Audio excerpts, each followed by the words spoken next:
There we go. Welcome, everybody. Good afternoon on a Saturday. My name is Derek Pugh. I'm the chairman and CEO of Harina Data. Harina is the partner with Indiana Sports Corp in delivering eSport to soccer athletes in the state of Indiana. And while we did that for a number of reasons, I would say that the primary reason that we brought video gaming to the forefront was to create a way to bridge what you were doing on the field with what you were doing in virtual worlds and youth development. And youth development was always at the core of what we were talking about doing. Initially, using things like EA FIFA or Rocket League was a good start. There's things that young people can learn in both of those games that can translate back to the field, but there was something missing. We needed a virtual reality platform that would transcend the field play into the virtual world. And we found that in a product called REZZIL. REZZIL was developed by a scout from Manchester City. It's a fun game, competitive environment that is also an assessment and training tool that used the knowledge of Manchester City and their 18 and under programs and transported it into a series of sessions in a virtual world that basically any youth soccer player can use. When they brought this to market, Manchester United first tested it out on their 18 and under program. And at about an 87% rate, this group of sessions, which takes about 20 minutes to go through, was able to provide common analysis assessment with what coaches have been looking at for nearly 2 years of their 18 and under program. So it is a remarkable, highly probative virtual reality engine, and has now been adopted by, among others, Manchester United, Man City, Arsenal, Juventus, AC Barcelona, a number of Premier League teams in Europe, and a handful of MLS teams here in the United States. And it became basically the cornerstone of what we saw as the next generation of integrating field-based assessment play with virtual reality. And I want to show you a quick video that will show you actually a Premier League player using this platform in England. REZZIL builds resilience in athletes when it is needed most, and it's certainly helped a top Premier League striker. Yarmolenko, Antonio! Acrobatic and emphatic. I've got REZZIL at my house, and there's times where you can't go out and you can physically kick a ball, so in the house I can do things and I'm not physically kicking the ball, so it's just nice striding, working on my touch, working on technique. I saw a Premier League footballer on this the other day, and he was looking at analysis of his game. Now, this player went in and he went, right, so that's me in this particular game. I've seen that player, I've seen that space. Can you rewind it for me? Can I look at that? And I do happen to know that this particular player is a gamer, and he's quite keen on gaming, and you could see that interaction. So what we probably got, in which actually was not an analysis session, all of a sudden he wanted to talk for 15, 20, 25 minutes. When the Premier League was suspended in March of last year, players had to train on their own. Whether fully fit or recovering from injury, virtual reality offers solutions. Yeah, so I have it installed in my house. So yeah, so during lockdown when we couldn't be playing, I used to just go on that, and it's not like it's work. It's one of those things where it's so fun. It's a virtual game. You work on your technique, you work on your first touch, you're passing, and you're finishing. We have seen players get back to play quicker. I mean, given the situation we're in at the minute, where there are so many games to be played in such a condensed period, if you can get a player back quicker and safer, that's a massive bonus to any football. The best way I've seen it used is basically from a teaching perspective, where you take first team data and you kind of filter it down through the academy and say, this is the movement or this is the positioning that our star first team player will make, and this is how he creates that space. It becomes really easy to explain that to a player from a first team perspective at first team speeds when they're not actually out on the field. So it's fascinating for that. I think, as you can see from that video, there's a relatively simplistic setup with a headset, a TV, and a computer monitor. It's actually a relatively inexpensive thing for state associations and clubs to install and use, but it's remarkably valuable for young athletes to try it on. The issue with REZZIL is, while it is highly predictive on your soccer performance play, it actually missed a number of other cognitive features that we wanted to capture in players. So we went out and we found a number of other computer-based session tests that we pulled together in a unique way. And by doing that, let me just give you another screen share. We created the product that Gus just told you called Cognisat. Right now, Indiana is the only state soccer association that this is available in. We anticipate this is going to be available pretty much ubiquitously around the country. And what Cognisat does is it takes 4 different tests that are all fun, competitive, relatively fast for young people to get through. The REZZIL test, which I just showed you, which is the cognitive soccer skills test, and I've already told you that that's used by premier teams all over Europe and now some teams in the United States. We combine that with a visual sensory test that's most notably used by LeBron James and other teams in the NBA, but also sports and pretty much anywhere, and even the US military. A performance traits skill-based testing that I want to say most notably was used by the New England Patriots to identify the style of psychological performance that they wanted at any particular position during their drafting. And you know what the results were in the New England Patriots for that. And base cognitive skills that run the gamut from everything from post-concussion to just regular base cognitive processing. The combination of these 4 tests has never been put together before, ever. And what it provides is a remarkable analysis for a player, for a coach, for a parent, to really understand their child, how they learn, how they play, where their strengths are, where their positional strengths are. And what's even more important is, at least as it relates to the cognitive portions of the test that aren't just purely soccer related, how to train certain issues in cognitive processing when they're not on the field that will not only help them when they're on the field, but help them in just about anything they want to do in life. So it's a really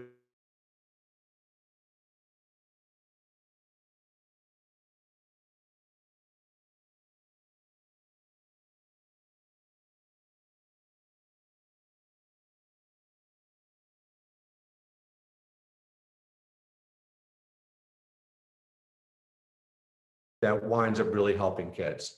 And this is what it looks like. And there's actually a lab set up in Indiana right now at Grant Park. The testing is comprised of 4 different components. The REZZIL piece, which you've all now seen, which is to the left. The sensory processing testing, which can happen on a pad, which is the case in Indiana, or in a larger screen. And a series of tests that happens on a computer. The entirety of this testing is relatively affordable. The REZZIL portion is extremely affordable.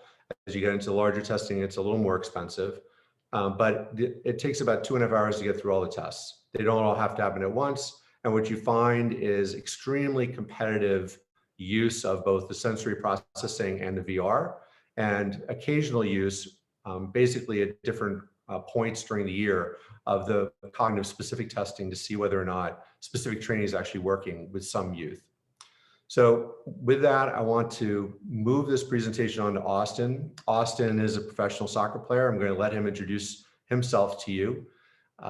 He came to us sort of serendipitously, and I asked him to go through the entire testing cycle of REZZIL and Cognisat. And I would say he was so enlightened and impressed that he actually wanted to work with us on it. And we're thrilled that we've now got him working with us on the Cognisat product. Austin, floor is yours. Okay, thanks, Derek. So yeah, my name is Austin Trusty. I currently play for the Colorado Rapids. I'll give you guys a brief background of my soccer career. I played club soccer. I won a state championship with my club team, my local club team here in Pennsylvania. I played for ODP. I played for the regional team. Then when I was 15, I got involved in the academy system, and I played for the Philadelphia Union Academy till about 17. And then at 17 years old, I signed pro for the Philadelphia Union. I played in the U17 World Cup. I played in the U20 World Cup. Right now, I'm training for the Olympic qualifiers, and then later this summer, hopefully, I'll be at the Olympics. So I'm at Colorado right now, so I'm just living it up. Whew. Derek, do you want me to get into REZZIL? Yeah, sure. Well, the very first test that we sent Austin was we sent him to REZZIL headquarters in the United States to try on and use the exact same REZZIL setup that we have in Indiana right now. And these are actually Austin's results. Yeah, so I'll give you guys my just whole experience with getting involved in REZZIL and just the whole experience with it. So Derek had me drop to New York and meet the guys who run the US side of REZZIL. And basically, I showed up there. They put the VR headset on me, which I've never tried before, so that was kind of getting used to it. And then they put the sensors on my feet, and they just let me go. I got to try all the drills. If you see at the bottom, there's like a rondo scan, color combos, shoulder sums, and they have a bunch of other drills that are soccer related, and you can just work on different skills. You know, they have a heading one, which is my favorite one. I'll kind of walk you guys through that. So basically, imagine a bunch of ball rockets. They're being shot at you, and the ball's in the air, and you got to head it to a certain space. You got to head it to a certain player, and they're moving, and all around. It's just like when I saw this and I got exposed to this kind of technology, my mind was blown because I never really experienced anything VR or anything other than training on the field.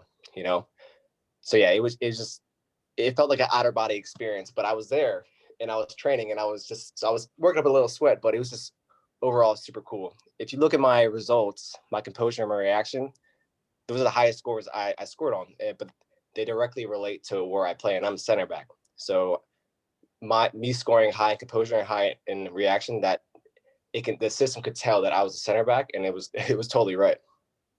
But yeah, when I went to go meet the guys and I tried this out, it really made me think that throughout all my training, from all the sports I played in from a young age in soccer until now professional, everything's been a focus on the physical stuff. Everything's been focused on playing, but there's never been a focus on the mental side of the game and being judged and kind of have a lot of data on the mental side, where my eyes go or what colors I attract to, or just my whole entire movements.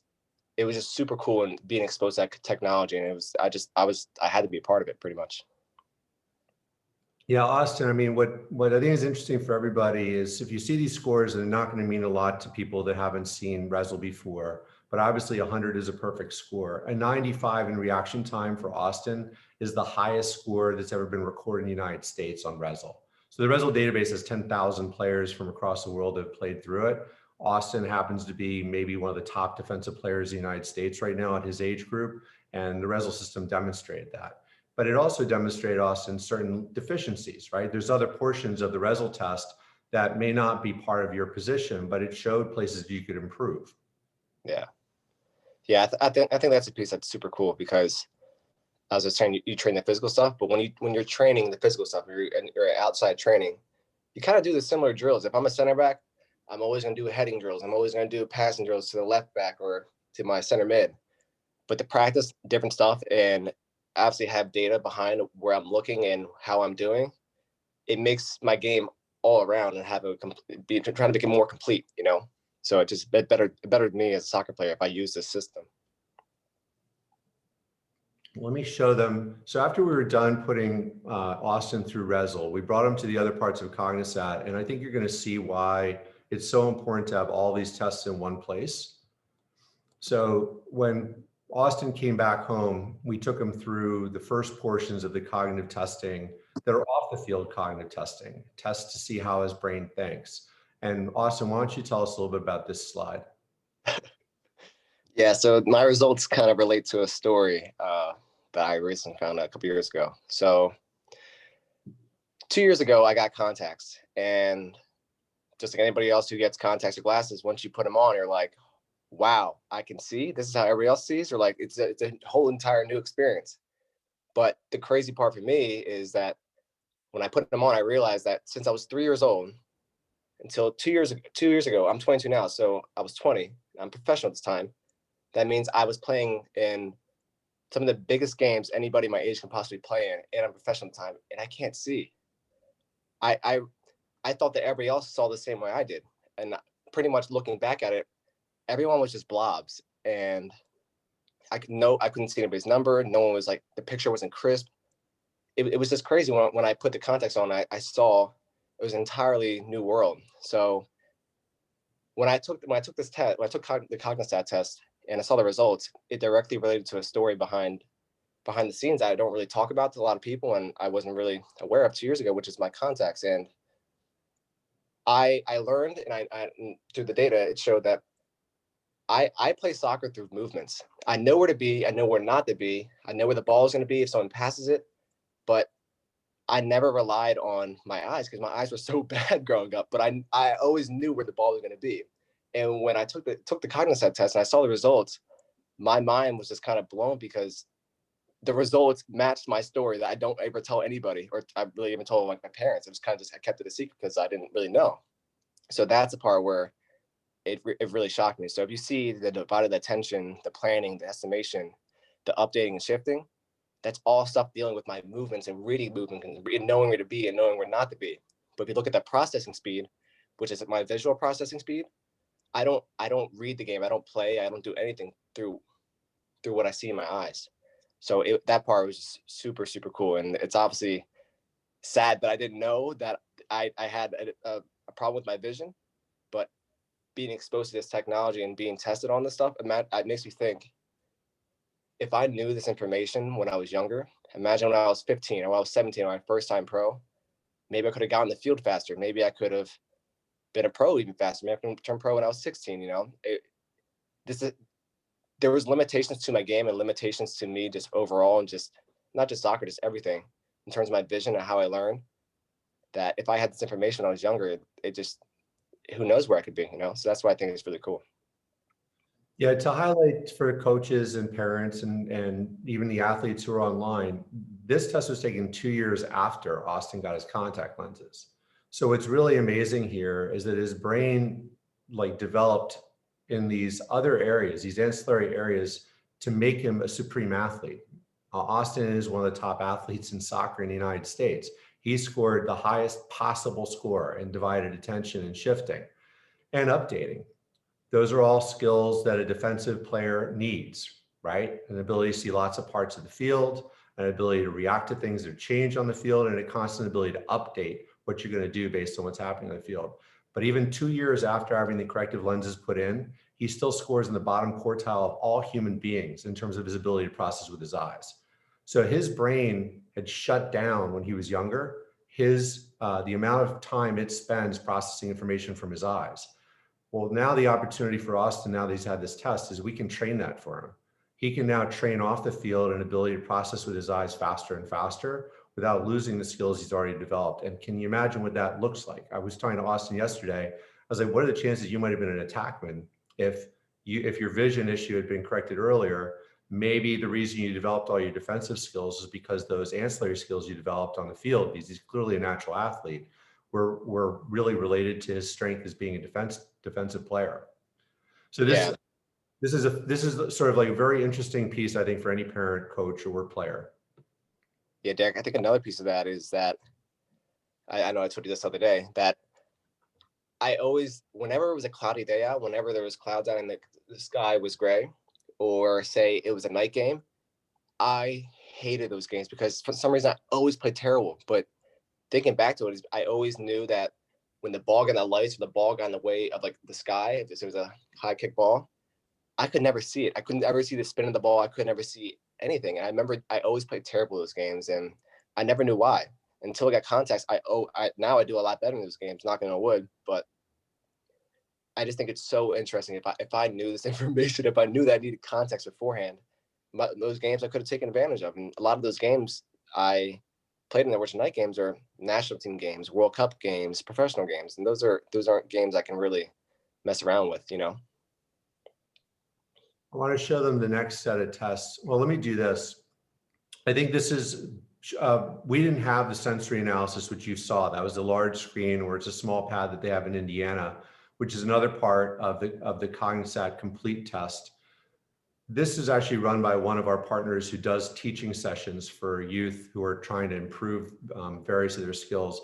Like, for example, the visual cognitive processing skill that we're going to work on with Austin. This particular player, this young man doesn't look like an athlete at all. He wouldn't take offense to that. He self-describes himself that way. He's a basketball player, he's not a soccer player. And when he walks onto a court, I assure you that the first thing a coach thinks when they see him walk on the court is dismissive. like, this player is not going to be able to play on this team. Doesn't look like an athlete to me. And the remarkable thing about him was he was always able to compete. And in fact, when he competed in leagues, he's from Canada. In Canada, he often played against rising stars in the NBA. In fact, he's played against a number of point guards that now start in the NBA when he was young. And it wasn't until he took this test that you can understand why. So many players have already taken the sensory test from soccer to football to basketball that we can actually run analysis against the core group of players. So this is this young man scoring against all the top NBA point guards. And what's remarkable is that if you look in the bottom left-hand corner at around 7 o'clock on this chart, that is his reaction time. This young man's reaction time on a basketball court is higher than any starting guard in the NBA. If you look at about 4 o'clock, which is his near-far quickness, his ability to look at a defender immediately in front of him and downfield, you can imagine that skill also in soccer. There's only 2 starting NBA point guards that do that better than he does. So here you have an athlete whose physical ability wasn't maybe the strongest, but his cognitive ability overwhelmed his deficiencies in his physical ability and made him good enough at least to compete. Of course, now he's not a pro. But imagine this, I think we've all had this with our kids when they get on the field, where you know there's something special about your kid, or you know that there's something particularly competitive about them, but maybe they don't look like what the coach is looking for. And another aspect, I think, of this entire analysis is here's like real data that shows you, gee, this particular set of kids really, really good at processing certain things with their brain. And this may well lead them to something that we can train them to be really good at on the field. They might have been dismissed otherwise. Obviously, if this was Austin's test, because this is all sensory, eye-based, he wouldn't have done well in this test. And actually, if you showed a coach this test and they didn't know Austin and never seen him, they might question whether he could even play soccer.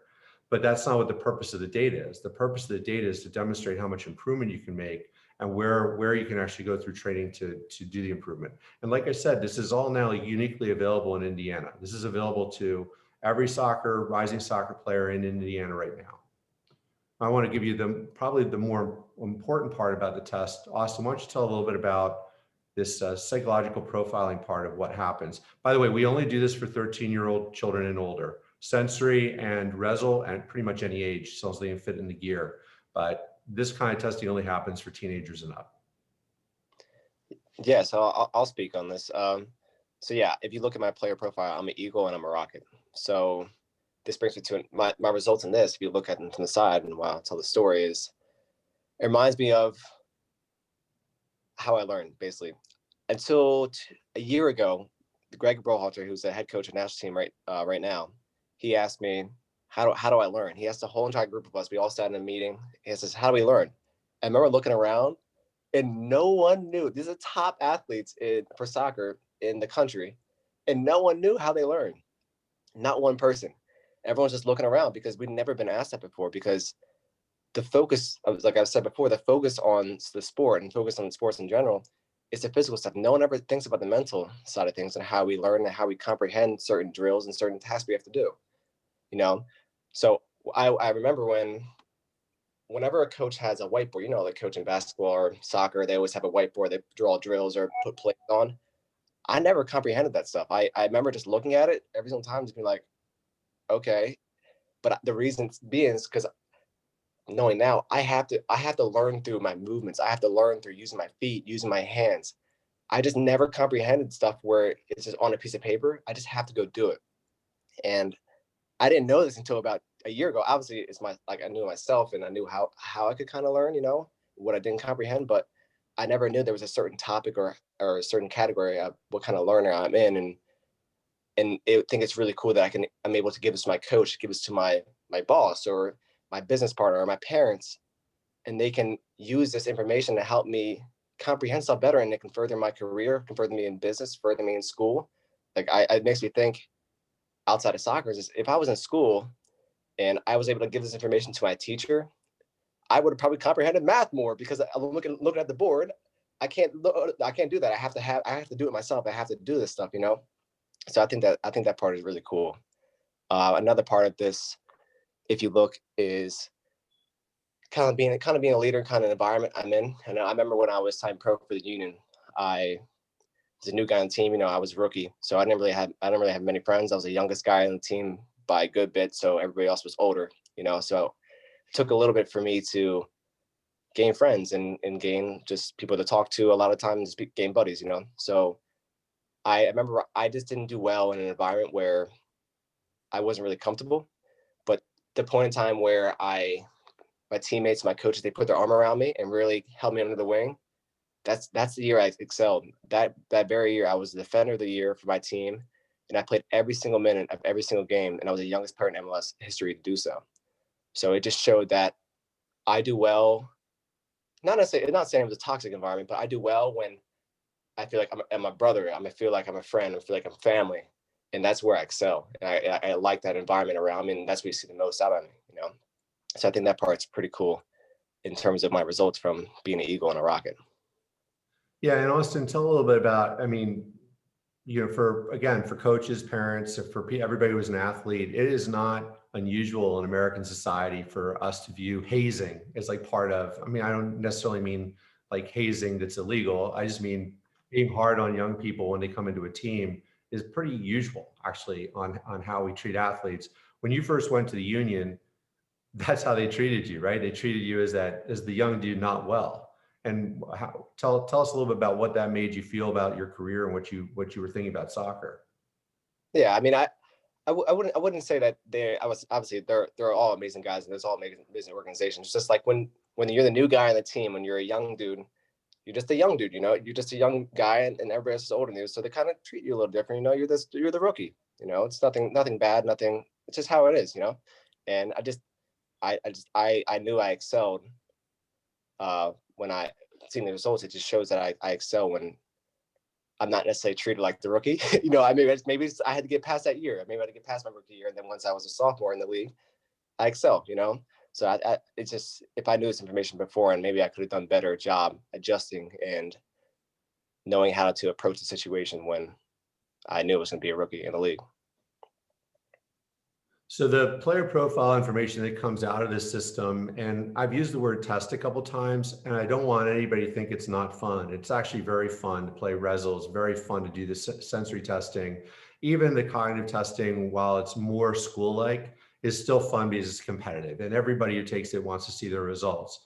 So not only do they understand things like their player profile, and this is where I talked before, like Bill Belichick famously only liked a particular kind of player profile for his offensive line.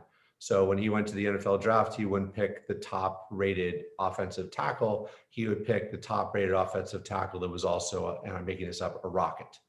And to him, it was as important for that psychological profile piece, because that was the kind of athlete he wanted on that particular position, as it was what the raw athletic skill was of that player. And obviously that worked very well for him. This is something that is new to a lot of sport. Obviously, this cognitive piece is very new, generally in the United States, but I want to give you some idea. This breaks down into a lot of detail. So we know from literally 100 different traits that are tested for someone like Austin, we know all of his best traits. We know every aspect of what he's really good at, what he might be able to improve at. And I think the next step for us is to start seeing how maybe limitations of what happened on the playing field might be limitations that actually have nothing to do with the playing field. They might have to do with some sub-trait or trait that can actually be improved off the field. And this is always the vision, though it's probably not obvious to everybody when we introduced EA FIFA for fun play into Indiana soccer. It's always been the intention that what kids can learn when they're at home playing or through other virtual reality means, or even just virtual worlds, can impact everything they do outside virtual reality and on the playing field. Yeah, I think one part I want to say is that soccer is mental. Obviously the game, playing sports and playing soccer and just in general, obviously it's physical stuff, but a lot of soccer is the mental side of it. The people, you see the people who excel in the sport and have longevity. Imagine like LeBron James, imagine Lionel Messi and Cristiano and Tom Brady. The reason they're so good is because the mental side of the game is so sharp. That's why they have the longevity in the sport. So it just is really interesting to think that why is so much focus on the physical part of the game in terms of training? I get that, but why is no focus or little to no focus on the mental side of the game? Because that's where make the big bucks, and that's where you can excel. You know, so I think that part is just so interesting to me. Why? Because I never really noticed that. I never questioned it. You know. So Dave and Gus, that's what we wanted to share with everybody from Cognisat on your end. I know you guys have a system already installed in Indiana, so I want to pass it back to you. Yeah, thanks, Derek. We saw the wisdom in harnessing the value of technology and making that available to our athletes. For some reason, soccer has always kind of fallen behind in adopting technology. In my own playing career, I was at the other game of football, and we were using things in the way of video and training and so forth. And then when I got out of the college environment and started in with my kids, and I got into the game of soccer, I just couldn't believe how far behind they were in utilizing even the simplest of technologies. So rather than go through the slow learning curve of catching up, why not just start where some of the high performers already are? And I know Derek mentioned Bill Belichick and how he uses a component of Cognisat to determine what personality type fits. He's done it extremely successfully. And one of the things he does is if he finds there's an element in the testing that says whether you're a maverick. A maverick is someone who would be assertive, someone who would be quick to respond. He doesn't want his offensive linemen to fit into that maverick category. He doesn't want them assertive. They've got to be able to sacrifice themselves and everything they're doing on that 3 to 5 second play to shoulder with their other teammates to make sure they protect the quarterback. They cannot be assertive. They have to be submissive to that end goal. And so even if he's a great athlete, if he's going to have an offensive lineman, he will not choose the offensive lineman who's going to be assertive, because the minute he's assertive and he leaves his teammates, he leaves a crack for a defensive lineman that's over 300 pounds to come in and tear up his quarterback. And that's a multi-million-dollar athlete, and he's going to protect him at all costs. So I just think that soccer needs to catch up, and we don't need to go through that slow learning curve to catch up. What Derek has put together is a way for us to start at the very cutting edge of technology. And that's what I would invite you to do, is look at, can we be at the cutting edge of technology? I think the answer is yes. And Indiana Soccer is already trying to pilot some of that cutting edge stuff on your behalf and make it available to you. And to tag on to what Dave just talked about, I think as a fraternity meaning coaches, parents, admins, team managers, presidents, we could safely say we are investing 90% of our resources in the physicality of soccer, and we are only allocating about 10% to the cognitive development.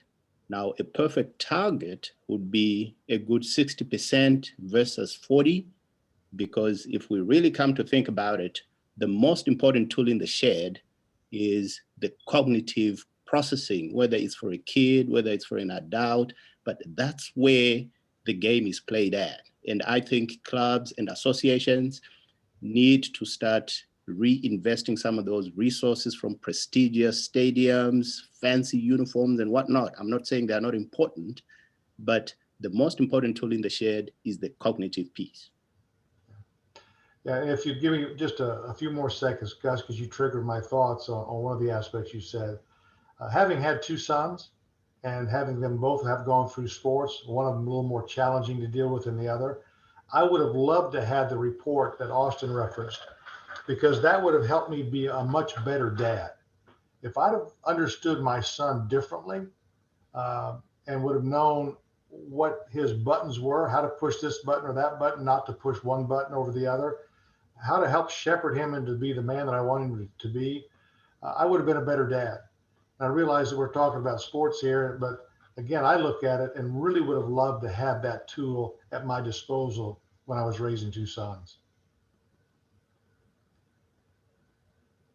Yeah, this is all great stuff, Dave. And I want to thank everybody who watches this. I really think that we're on the cutting edge of something extremely special here.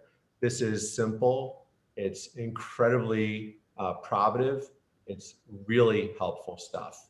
And like I said, it's currently available at Indiana Youth Soccer headquarters. And obviously for anybody, any club that has an interest in learning about it, you can find out about it through Gus and Dave and back through us. We're happy to talk to anybody about how you manage both training and result-based analysis, both at the club level and at the state level. But we're thrilled. We're like really excited for this as a new product. Yeah, and I hope I gave you guys a lot of insight and good insight on Cognisat and REZZIL, and I hope you guys enjoyed my stories I gave you guys. Oh, I always enjoy you, Austin. Thank you. Well, Austin and Derek, thank you so much. Everybody on the call, please stay tuned in because we have another exciting presenter, Bill Dever. He's going to dive into a concept that I think is cutting edge, feeds directly into everything that we are experiencing right now with social distancing from a concession standpoint. And also Bill is going to share with us how we can boost our revenues from a club standpoint with e-commerce as well as our concessions. Bill, it's all yours. Thanks, Gus. You were more than gracious. I just hope that I can live up to that introduction. And I hope I can be compelling.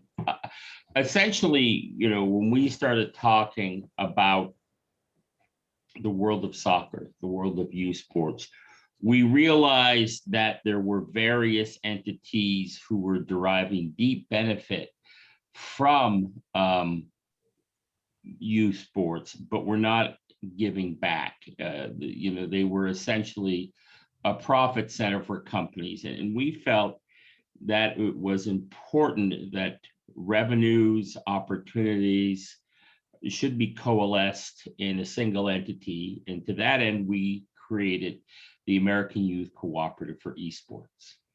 The foundational aspects of ACE have to do with the simple proposition that the clubs end up being masters of their own destiny, that they are serving the youth athletes, benefit from all financial transactions should go back to the youth athletes.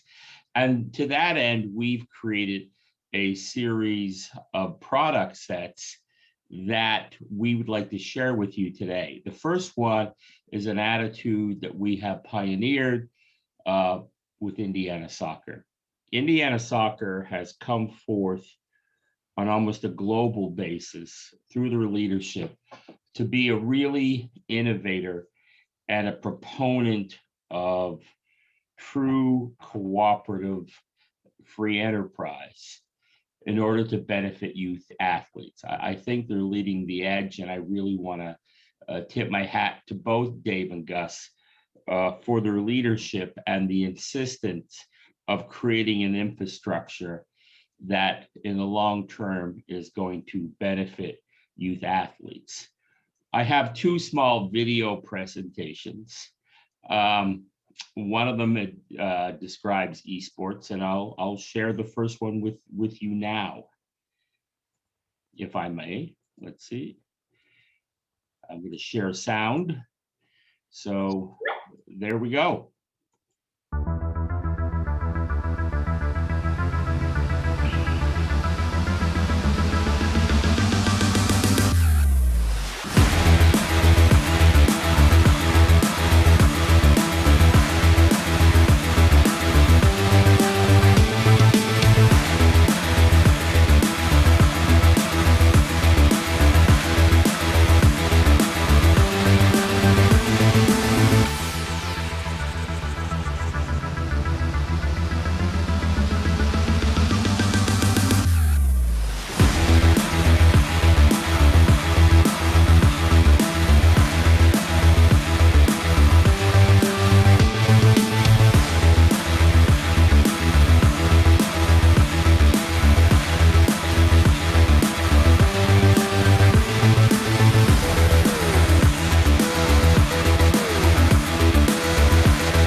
Well, that should wake you up on a Saturday afternoon. Essentially, one of the things we wanted to do is focus on how do we enable, under the state soccer banner, an e-commerce infrastructure that sees benefit to both club and to the state organizations. So we have been doing a series of trials with Indiana Soccer, and it's been going through the roof. We have partnered with Burkhart Sporting Goods and Augusta Sporting Goods to provide a catalog of sublimated iconic graphic under a certain logo design, whether it's Indiana Soccer, whether it's under your esports design. And quite frankly, it's been accepted greatly by Indiana. And I think we're now in a position to roll it out to other states. Again, this is an Indiana-led initiative, which I think is something that's kind of phenomenal. So every part of the transaction goes back to the club, goes back to the state for the benefit of the player.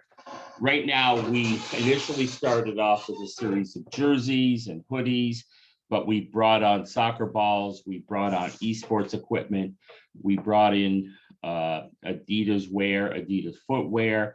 And at the end of the day, what we're trying to create is, on a global basis, a soccer environment that really provides benefit to the players.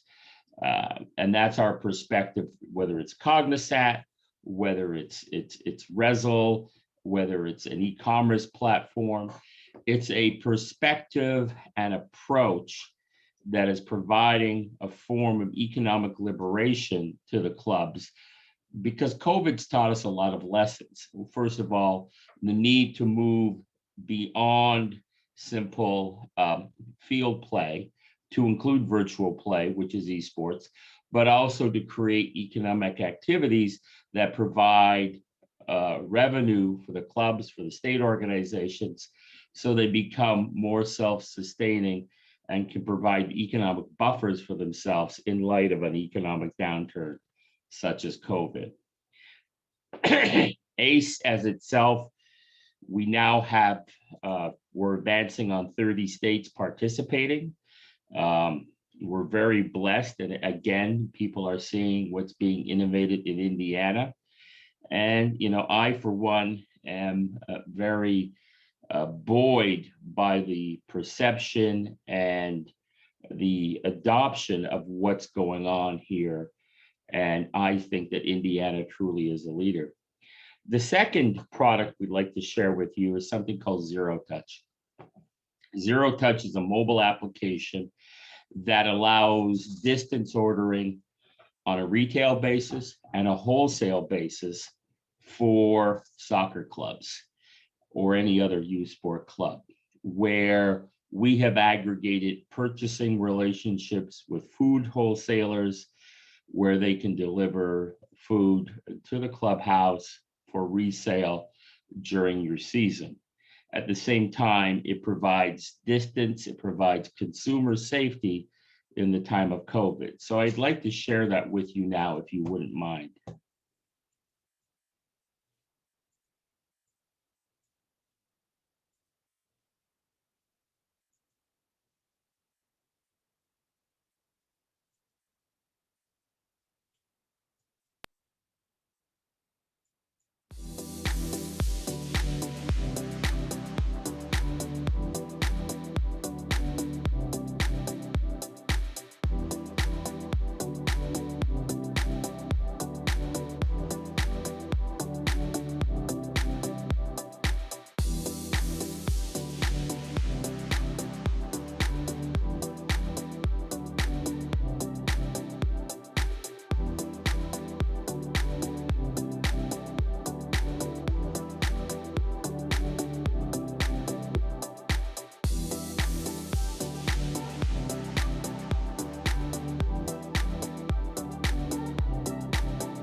After watching this 2-minute video, you'll know how to check your menu assortment and inventory prior to each shift and process orders as they come in. Let's get started. First, select the menu that you'll be working with today. In this demo, we'll work with our Clubhouse menu. Now imagine that we are out of orange Gatorade. We should disable this product from the menu to prevent people from ordering this menu item. We select the product, scroll down, and here we disable the item from the menu. Now imagine after checking our inventory that we are running low on citrus Gatorade. We select the product, scroll down, enable inventory tracking, and enter the amount we have left in inventory. Once we have sold 30 items, this product will auto-disable and disappear from the consumer menu. That's it. Now we are ready to start selling. To keep an eye on orders coming in, simply back out of the menu and click Sales in the bottom left corner. Once a new order comes in, you'll be notified by a sound and the order will be highlighted red. You can also use this drop-down button to see orders coming in from a specific menu. In our case, Clubhouse menu. Make sure you keep an eye on the right menu if you have multiple menus or concession stands selling at the same time. Okay, now select the order to view the order details. Once you are ready to prepare the order, press and hold in Progress until it turns orange. And when it's ready for pickup or serve, press and hold Ready until it turns green. If your menu has notifications enabled, your customer will receive a text to notify them the order is being processed and when the order is ready.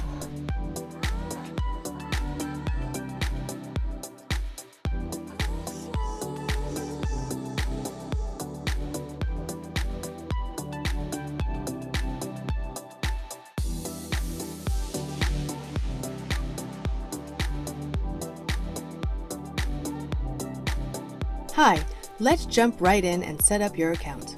When opening the app, select Sign Up and enter the name of your company or concession.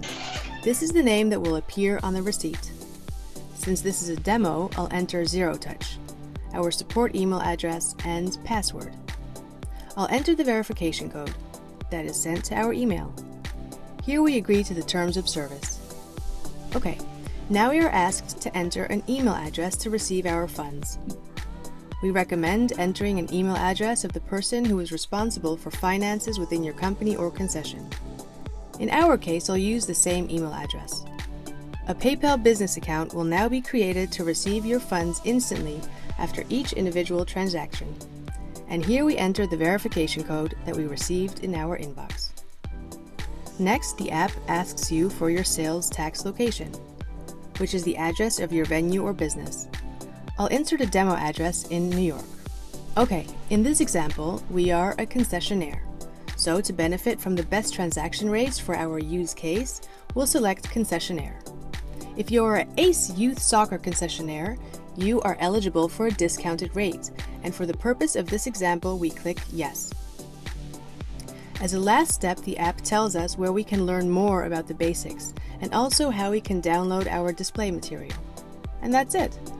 As you can see, a predefined concession menu is already copied into your account, which you can further edit to match your assortment and pricing. Check out our other support videos to become more familiar with the ZeroTouch app. It's all very easy and intuitive. In case you need help, please contact us on chat.gozerotouch.com.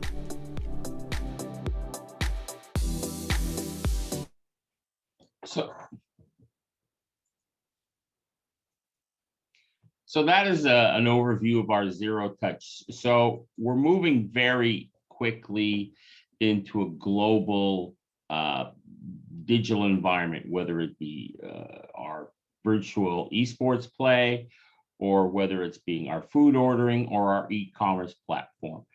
At the end of the day, what we're trying to do is to make sure that every club, every state organization is master of their own destiny. And it's important that we're facilitating these tools in partnerships with states and clubs, because I think once we take advantage of both dynamics, it could be really a very compelling revenue source for clubs and states. and also could be an increased form of communication and commitment by the parents. In terms of zero touch, we've aggregated food retailing with rebates and lowest possible cost situations. We have a retail menu, and we have a back end inside zero touch, which allows you to track your inventory, set your inventory, and if your inventory is low, automatically order for your clubhouse. I think it truly is a really liberating form of technology, and also, again, a solid revenue source. Do I have any questions right now?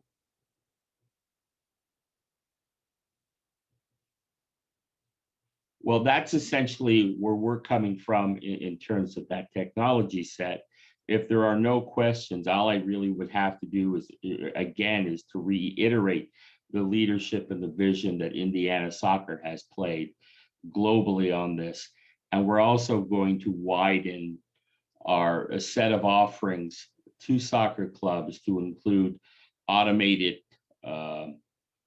dynamics for gameplay within clubs and the establishment of physical facilities for gameplay within soccer clubs.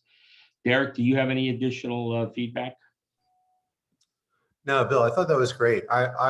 Look, we're really thrilled in that we're trying to create a suite of products just to help you. We're trying to help clubs. We're trying to help the state. We're trying to help everybody in this situation just become better at everything that you do and more effective and more efficient.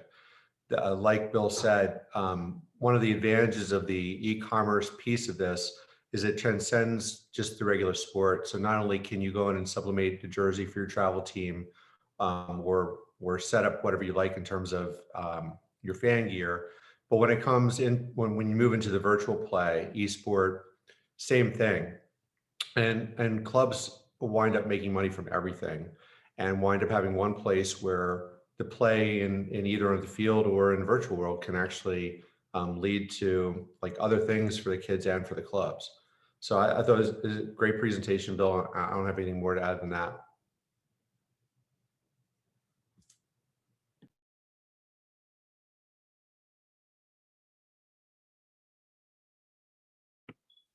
Bill, I think you're muted. That would help. I was saying that Gus is one of the innovators behind all these initiatives. I wanted to see if Gus had any feedback. Well, thank you so much, Bill, for your incredible presentation.